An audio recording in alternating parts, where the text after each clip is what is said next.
Bonjour, je suis le docteur Kylian Doué, je suis cardiologue à l'hôpital de Saint-Dié-des-Vosges. La fibrillation atriale, c'est la principale arythmie au niveau cardiaque. Ça se caractérise par une activité des oreillettes qui est complètement désorganisée, irrégulière et trop rapide. La fibrillation atriale, effectivement, c'est grave. Comme les oreillettes ne se contractent pas de façon régulière et efficace, le sang a tendance à stagner au niveau de ces oreillettes et peut faire des caillots. Ces caillots peuvent se décrocher et aller faire des complications, boucher brusquement une artère, provoquer un accident vasculaire cérébral, un AVC ou un infarctus du myocarde.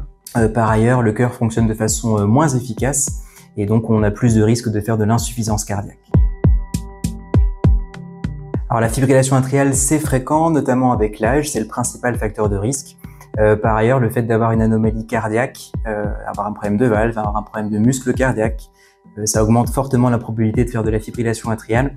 Et puis il y a d'autres facteurs de risque qui sont importants, qui sont là plutôt liés à l'hygiène de vie, c'est-à-dire le surpoids, l'obésité, la sédentarité, l'hypertension artérielle et le diabète, la qualité du sommeil avec notamment l'apnée du sommeil, le fait de consommer du tabac, de l'alcool et d'avoir un mode de vie stressant.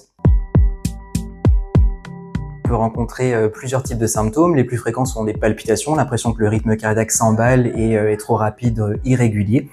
On peut avoir un essoufflement, des difficultés à l'effort finalement, des douleurs à la poitrine qui peuvent être oppressives, parfois des malaises, des pertes de connaissance, également de la rétention d'eau, des œdèmes au niveau des jambes. Mais dans 50% des cas, cette arythmie, elle est complètement asymptomatique, pour autant elle est tout aussi dangereuse.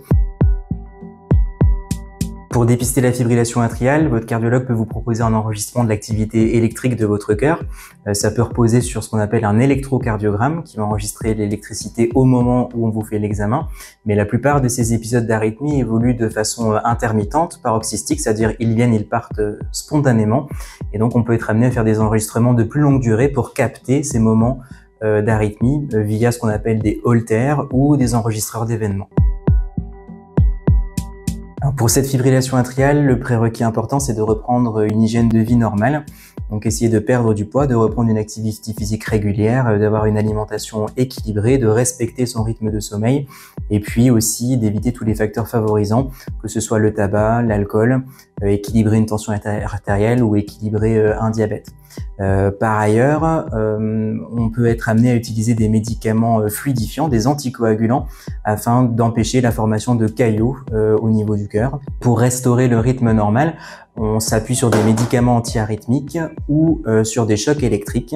Et puis pour éviter les récidives de cette arythmie, on peut être amené à certaines procédures cardiaques qu'on appelle des ablations endocavitaires qui visent à éliminer les zones du cœur qui sont responsables de cette arythmie.